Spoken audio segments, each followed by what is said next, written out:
Right now, somewhere in your brain, there is a switch that has never turned off. Not once. Not in 100,000 years. It's the switch that makes your heart race the moment the lights go out. You know it's irrational. You've checked the closet, you've checked under the bed, and still, some part of you refuses to relax until the light comes back on. Why would evolution build that into you? Why would something as harmless as darkness feel like a threat? Here's the strange part. Darkness itself cannot hurt you. No shadow has ever killed anyone. So what exactly are you afraid of?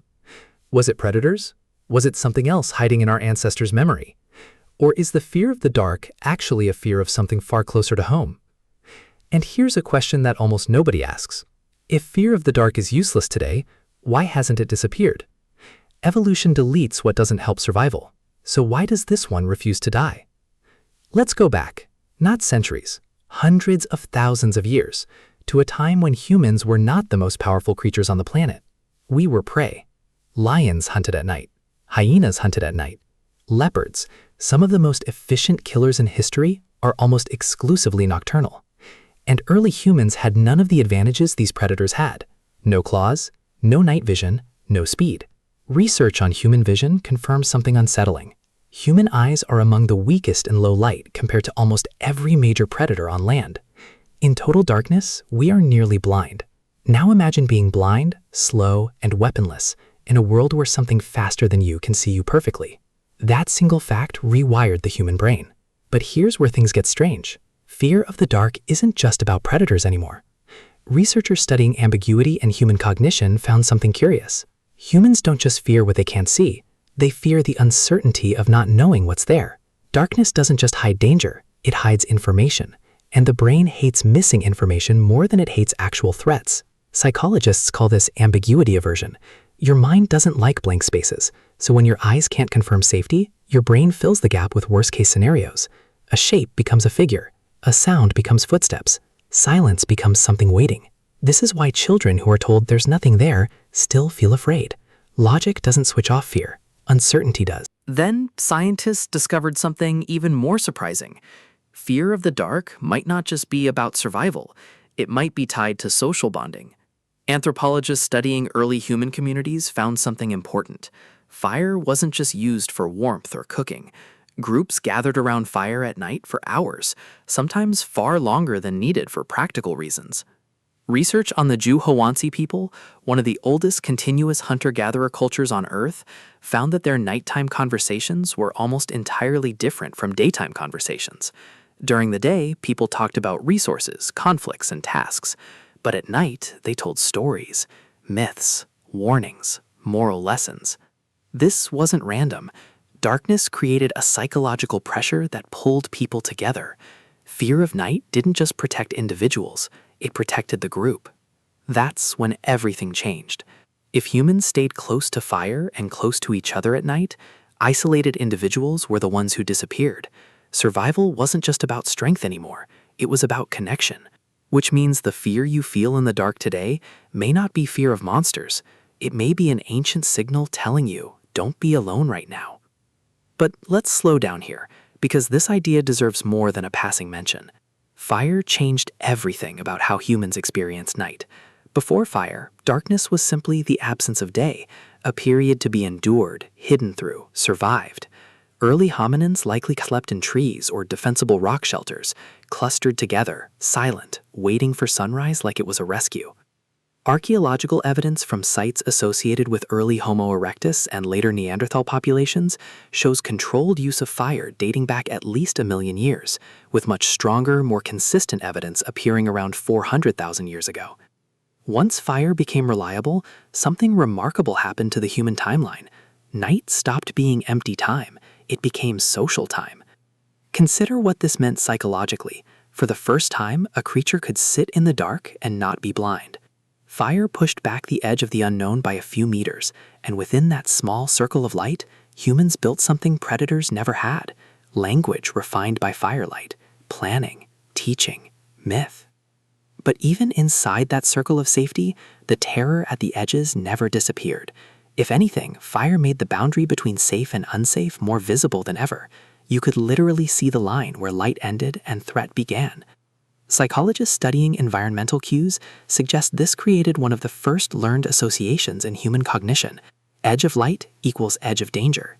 Even now, thousands of years after we've conquered artificial lighting, that same instinct fires when you walk from a lit room into an unlit hallway. Your pupils dilate, your pace quickens. You are, for a few seconds, a Pleistocene human standing at the edge of firelight. But the real mystery is this. Why does this fear still exist, even though modern humans are no longer in danger from nocturnal predators? Neuroscientists have an answer, and it's unsettling. Evolution doesn't delete outdated fears. It only builds new layers on top of them. Your brain still runs code written for a world that no longer exists. The amygdala, the brain's fear center, doesn't update itself based on modern safety. It reacts based on ancient patterns passed down through survival, not logic. This explains something almost everyone has experienced: walking through a dark hallway and suddenly speeding up, even though nothing is there. That moment isn't irrational. It's ancestral memory activating in real time. Let's go deeper into how this actually works inside your skull, because the mechanics are stranger than most people realize. The amygdala doesn't wait for confirmed danger. It responds to potential danger, because in evolutionary terms, false alarms are cheap and missed threats are fatal. If you mistake a rock for a lion and run, you waste a few seconds of energy. If you mistake a lion for a rock and don't run, you die. Over millions of years, this asymmetry shaped a nervous system that would rather overreact 1,000 times than underreact once. This is called the smoke detector principle, a concept used by evolutionary psychologists to explain why so many of our fears seem oversensitive. A smoke detector that goes off every time you burn toast is annoying, but a smoke detector that fails to go off during an actual fire is deadly. Natural selection built human fear responses like overly sensitive smoke detectors, tuned to protect against worst-case outcomes, rather than accurately predict everyday reality. Darkness is the perfect trigger for this system because it maximizes uncertainty while minimizing information. Every rustle, every shadow, every half-formed shape becomes a candidate for danger, and your brain doesn't have the luxury of waiting for confirmation. It reacts first and questions later. Some researchers go even further. They suggest that fear of the dark shaped early human creativity itself. Storytelling, myth-making, and even religion may have originated as tools to explain nighttime fear. Ancient cultures across the world independently created spirits, demons, and shadow beings, not because these cultures communicated with each other, but because human minds under nighttime stress tend to generate similar patterns of fear. Look at how consistent this pattern is across civilizations that never made contact with each other. In ancient Egypt, night was ruled by Apep, a serpent of chaos who threatened to swallow the sun and had to be defeated every single night for the world to continue existing. Egyptian priests performed rituals specifically timed to protect the sun god during his nighttime journey through the underworld, because darkness wasn't just an absence of light to them, it was an active, hostile force that needed to be fought back daily. In Norse mythology, night belonged to Draugr, undead beings that emerged from burial mounds after dark to terrorize the living. Scandinavian farmers built their homes and buried their dead with specific rituals meant to prevent the deceased from rising when the sun went down. In Japanese folklore, yokai, a vast category of supernatural creatures, were almost exclusively associated with nighttime and liminal spaces, hallways, crossroads, the edges of villages where light failed to reach. Parents used stories of these creatures for centuries to keep children close to home after dark. In West African traditions, night was often associated with ancestral spirits and unseen forces that required specific songs, fires, or protective objects to keep at bay.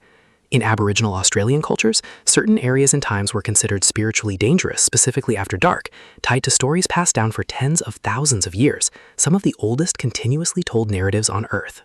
None of these cultures shared information. Separated by oceans, mountains, and thousands of years, they arrived at strikingly similar conclusions.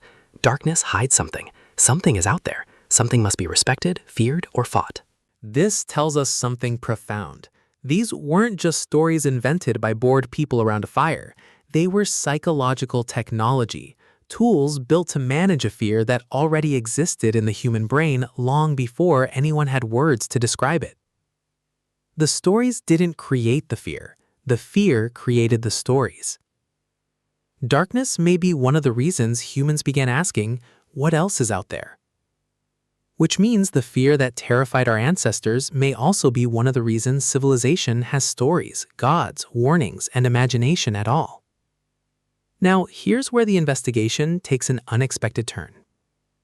If fear of the dark is universal and ancient, you'd expect it to look the same in every human being, but it doesn't.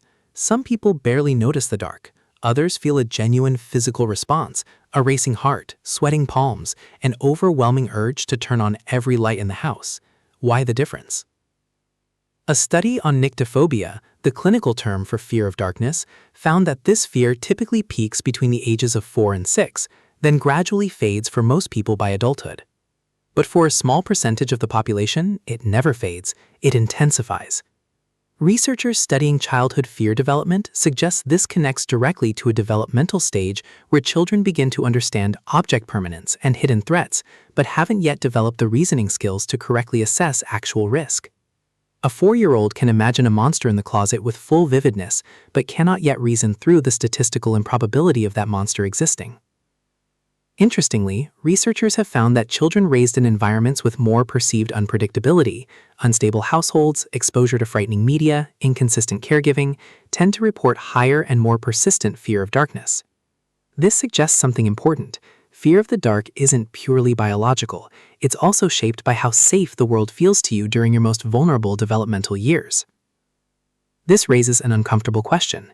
Is your personal fear of the dark actually about the dark, or is it a leftover signal from a time in your life when the world itself felt uncertain, and darkness simply became the symbol for that uncertainty?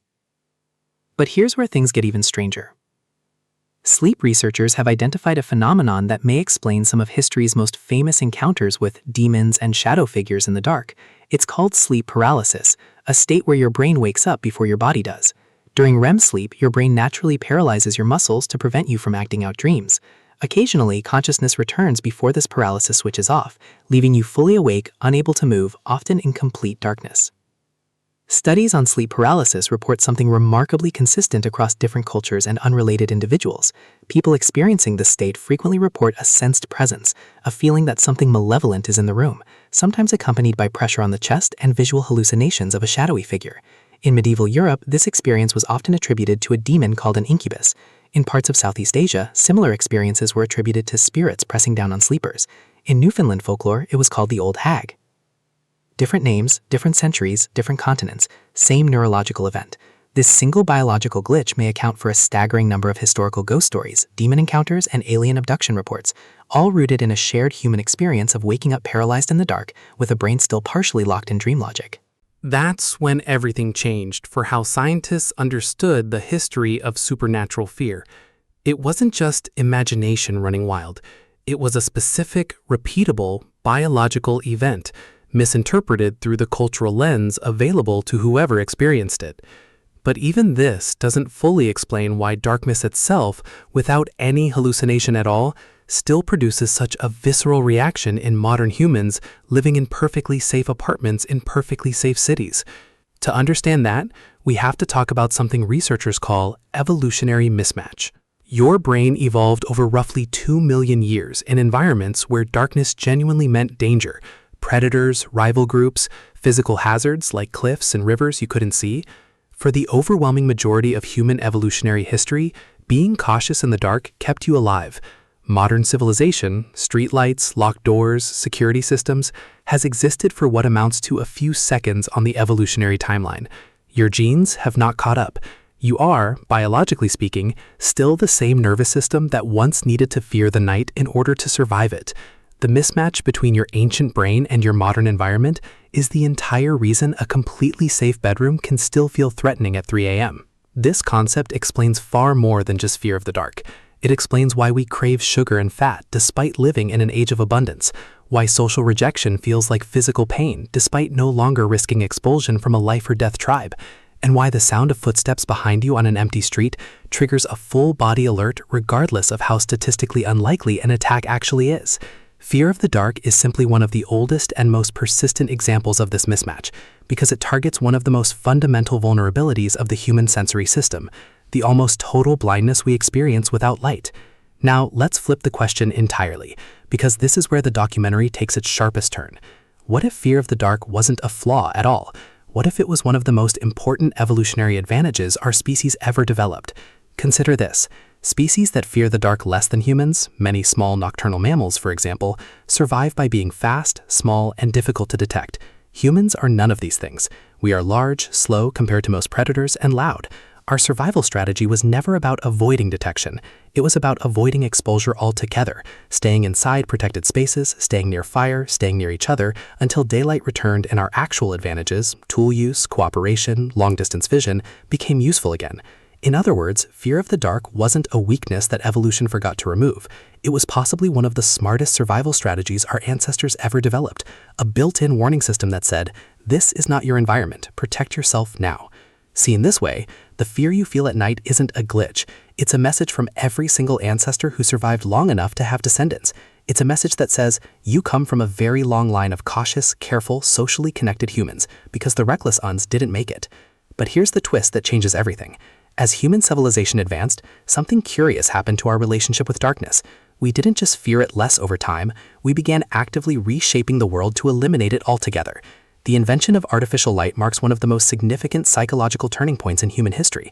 Gaslighting in the 18th and 19th centuries, followed by electric lighting in the late 1800s, didn't just make cities more functional, it fundamentally altered how humans experience night for the first time in nearly 200,000 years.